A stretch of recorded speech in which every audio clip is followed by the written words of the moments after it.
নমস্কাৰ, আজিৰ ভিডিঅ'টোত কচুৰ ঠাৰিৰে মাছৰ মূৰ কেনেকৈনো বনালোঁ চাওঁ আহকচোন। প্ৰথমতে কচুৰ ঠাৰিখিনি কাটি ল'লোঁ।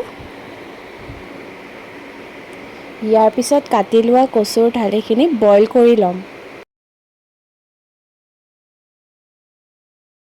এতিয়া 2 চামুচমান মিঠাতেলত কাটি লোৱা পিঁয়াজখিনি আৰু 3টা জলকীয়া ফ্ৰাই কৰি ল'ম।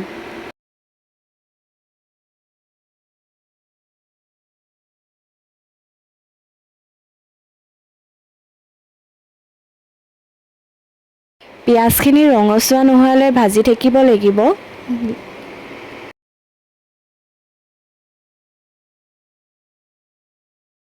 এয়া পিঁয়াজখিনি ৰঙচুৱা হোৱাৰ পিছত ইয়াতে বটি লোৱা আদা, নহৰু আৰু পিঁয়াজৰ পেষ্ট 2 চামুচ দিলোঁ। সোৱাদ অনুযায়ী নিমখ, হালধি আধা চামুচ আৰু আধা চামুচ জিৰা গুড়ি ইয়াত মই এড কৰিছিলোঁ। মোৰ ইয়াতে ভিডিঅ'টো দিয়া নহ'ল কাৰণ মোৰ ভিডিঅ'টো ডিলিট হৈ থাকিলে। এয়া বইল হ'বলৈ দিয়া কচুৰ ঠাৰিখিনিও ৰেডি হৈ গ'ল। এতিয়া আমি কচুৰ ঠাৰিখিনি ইয়াতে মিক্স কৰি লৈ ল' ফ্লেমত ভালদৰে 5 মিনিটমান লৰাই থাকিম এনেদৰে।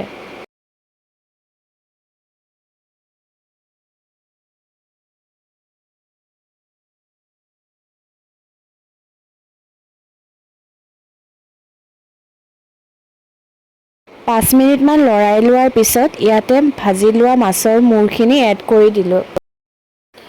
এতিয়া আমি মাছৰ মূৰখিনি গলি নোযোৱালৈ এনেদৰে লাহে লাহে ল' ফ্লেমত লৰাই থাকিম।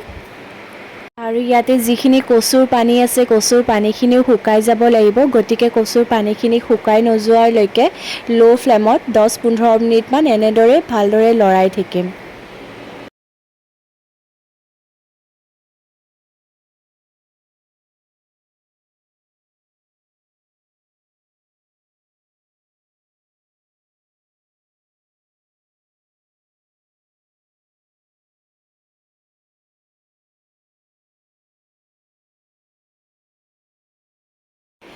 এয়া এতিয়া আমাৰ খাবলৈ ৰেডি হৈ গ'ল।